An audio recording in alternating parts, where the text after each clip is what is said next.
Kronologis perjalanan Ditsakmas terdorong oleh cemoh dan olokan orang tua dan saudara-saudaranya karena jenuh melihat Ditsakmas menghabiskan banyak waktu di pantai dan semak belukar, maka Ditsakmas memutuskan untuk menemui Arnuhu di danau.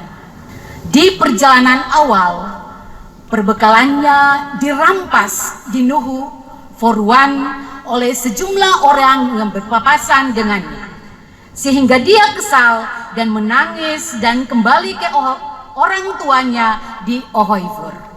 Di perjalanan selanjutnya, untuk menghindari adanya perampasan perbekalannya, orang tua Ditsakmas melilit 9 lembar daun janur putih mengelilingi mulut bakul perbekalannya.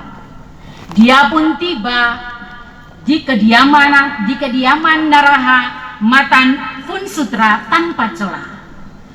Di tempat inilah seputar tahun 1670 abad ke-17 lalu, Ditsakmas dan Naraha Matan Funsutra mengikat janji agar kelak kematiannya dikebumikan di tempat tinggal Naraha Matan Funsutra. Ditsakmas kemudian melanjutkan perjalanannya menyeberang muara sungai Mewaf, kini disebut Manu, berkat untuk menemui keluarga dari saudara-saudara neneknya, Dit El War, istri Hilaai Kasdew, yang berdiam di Ngurder yang hanya berjarak kurang lebih 50 meter arah timur tempat ini. Di kediaman kakek dan neneknya Marga Uar itu, leluhur Marga Tarob, mereka menambahkan perbekalannya berupa sejumlah ikan panggang dan sagu lempeng Fo Menga Taverwain. Ditsakmas kemudian melanjutkan perjalanannya dengan menunggang kerbau yang diambil dari Yan Yen di Oheren, menelusuri Dejub Nutfit menuju Laibangwau.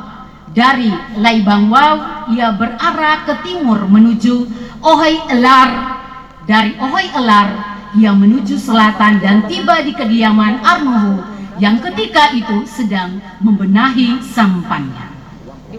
Sebagai sosok yang sudah saling kenal mengenal, Arnuhu menyuguhkan beberapa lembar daun sirih dan pinang serta kapur sembari. Ditsakmas menuturkan kisah hidup dan perjalanannya. Beberapa hari lamanya Ditsakmas tinggal di kediaman Arnuhu, sementara Arnuhu menyiapkan perbekalan Ditsakmas untuk pulang ke Ohoifur. Ketika hendak pulang ke Ohoifur, dia tidak kembali melalui jalan datangnya, namun dia mengarahkan jalan kerbaunya menuju arah barat, hendak menemui kakek dan neneknya, Naraha Yamtel Narbufuaha Yamtel dan istrinya Dit El Buar di Ohedom Sidharnol. Setiba di pantai Sidharnol yang disebut Nut Naftal atau Nut Ainum, ia bertemu dengan Naraha dan Banel Waur Tahit, putra-putra dari Tasu Ewa Waur Tahit, warga Ohetom Oheder Yalim, yang karena perkawinan Tasu Ewaw mereka tinggal di Ohoi Zewaw saat itu.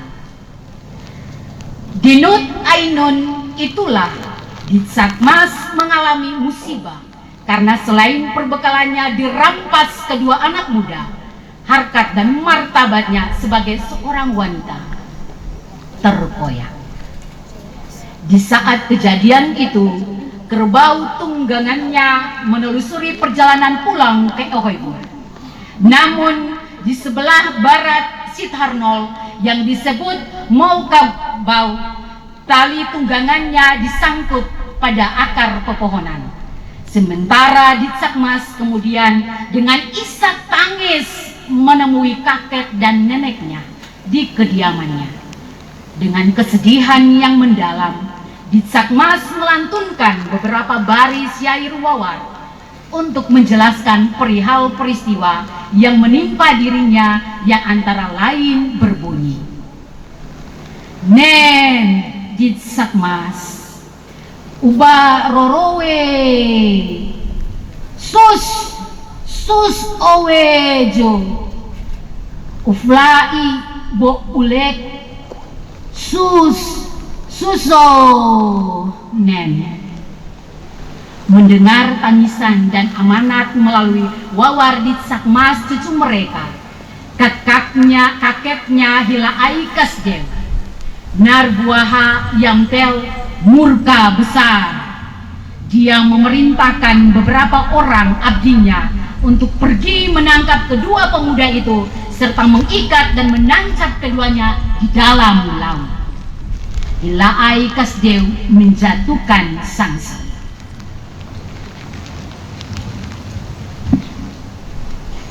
Para abdi Kasdew tidak saja menangkap, namun keduanya dibunuh lalu diikat masing-masing pada dua potong kayu belat ainum dan ditancap ke dalam laut. Mereka berdua disuluti dua gulungan rokok seakan mereka masih hidup. Setelah keduanya dikenakan sanksi, Hilaai Kasdew memerintahkan beberapa orang abdinya lagi untuk menemui Tasu Eva Wartahid, orang tua kedua pemuda itu, harus menyerahkan sejumlah emas tebusan atas kejahatan kedua putranya. Sedang dalam perjalanan para abdinya ke kediaman Tasu Eva, Hilaai Kasdew hendak memastikan kondisi kedua pemuda itu di pantai Nut Ainum.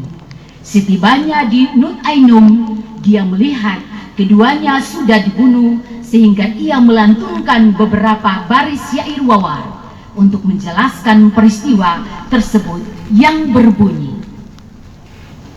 Mbam Yao Ainum Timur Ba Udat Sod Anloi Fokfoko Metruat Najol Rora Den Ohedom Kotano. Sekembalinya para abdi dari kediaman Tasu Ewal, mereka menyerahkan 3 buah gelang emas masing-masing. Mas Ngaruf Tafsu, Asangatan, dan Afemat. Beberapa orang abdinya disuruh ke kediaman Arnuhu untuk menjelaskan peristiwa yang menimpa Jitsakmas. Sementara beberapa orang abdinya yang lain diperintahkan untuk mengantar pulang Jitsakmas ke Ohebur melalui Bovo Yamtel Warwut dengan menyeberangi sungai Surbai ke orang tuanya di Ohebur. Perjalanan Jitsakmas tersebut merupakan perjalanan terakhir dia untuk tidak lagi ke Arnuhu maupun kakek dan neneknya di Sit Harnol. Perjalanan Jitsakmas tersebut merupakan perjalanan memasuki usia lanjut. Jitsakmas bersama Yabarel datang ke kediaman Narahamatan Funsutra yang saat itu telah meninggal dan mengakhiri hidupnya di tempat ini ketika pertengahan abad ke-18 Masehi.